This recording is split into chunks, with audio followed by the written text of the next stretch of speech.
We're able to tell how much a torch lights up an area, but what's more difficult is how to visualize how much of that area is actually safe from hostile mobs spawning. For example, I have these 4 torches in this room, and it lights up the place very well. It feels like this will keep me safe, and it mostly does. But this one little spot right here is actually unsafe. Hostile mobs are able to spawn just right here.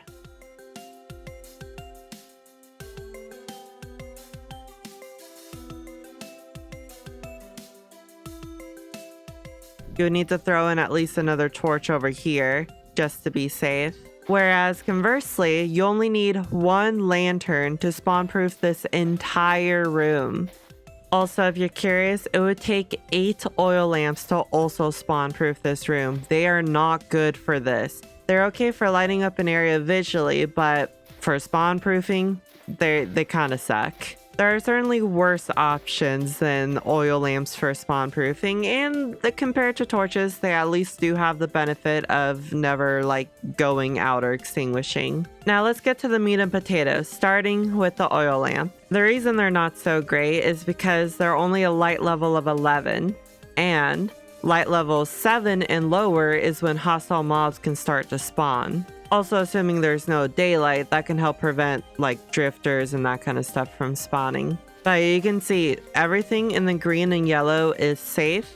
Everything in the orange and red is not safe, even though it is technically lighting that up. So it's such a small radius that the oil lamp will keep you safe for. And then we can see that the torch is a light level of 14.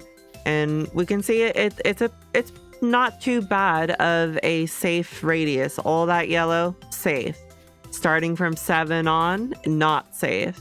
And as we move on to the lantern, you can see why it was so much better than the torches at keeping that area safe. With its light level of 18, it is just a really good light source in the game. The spawn proofing radius of the torch is 7 blocks.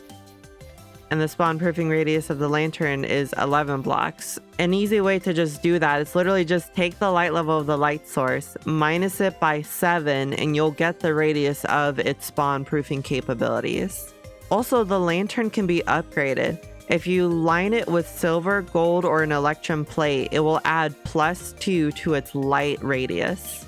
So a lantern with lining will be a light level of 20. And now we'll have a light spawn proofing radius of 13. The following light sources I'm about to show are going to be ones that aren't as commonly used, but still nice to know how they work.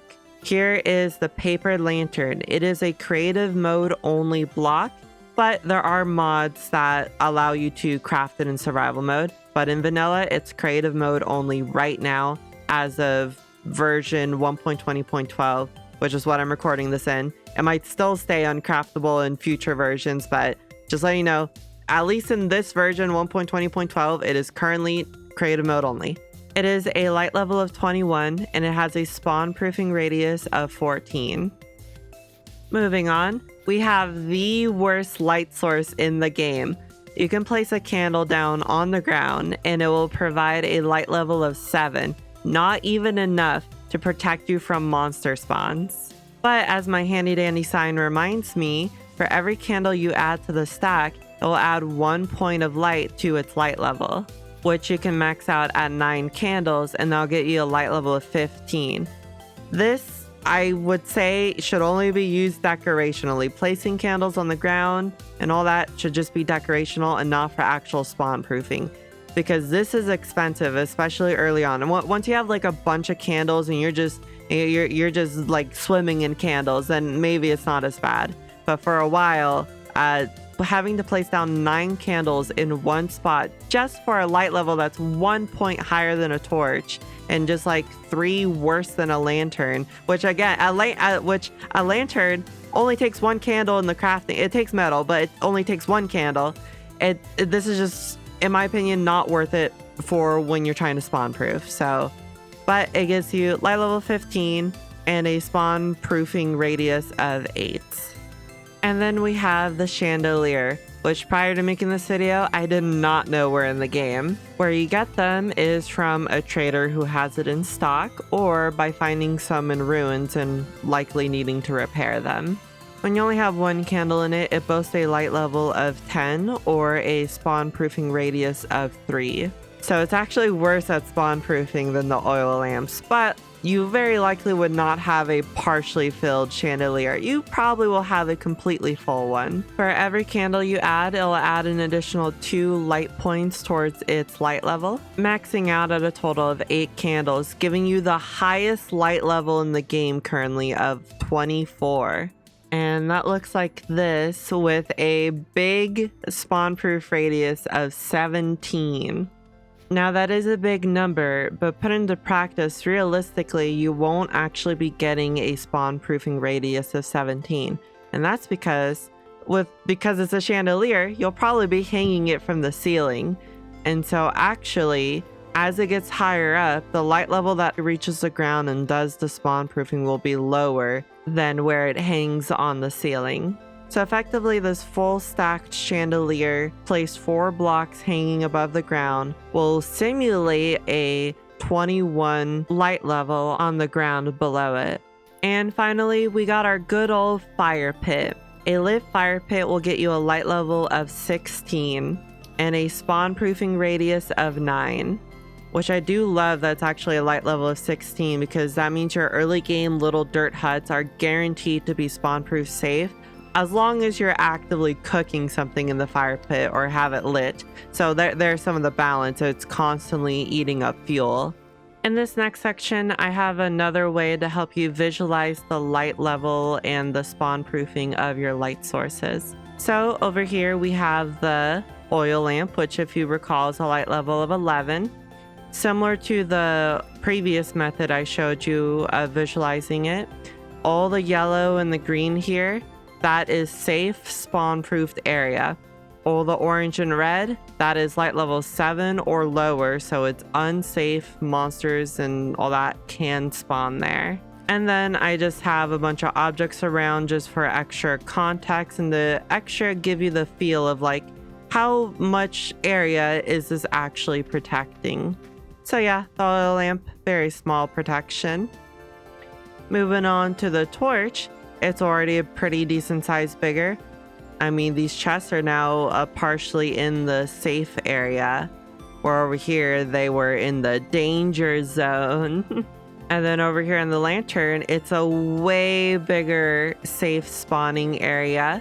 Like all the chests, all the objects I have here, the chests, the anvils, the doors, they're all completely in the safe spawning area, fully encompassed. And then over here, it's the lantern again, but with the lining inside, so it's now a light level of 20. It's not going to look too different, it's just 2 points higher in safe spawning radius. And over here we have the paper lantern. You can see how it is literally just the 1 block of extra safe space. It ends up ruining the pattern here, but not much I can do about that. But yeah, pretty good. Moving on, we have a full stack of candles on the ground, which it does an okay job. I mean, like a torch is cheaper, or just make a lantern. Just make a lantern if you're trying to spawn proof an area. And then we got a lit campfire. It can fully encompass the chest and all the other objects here in its safe spawning radius.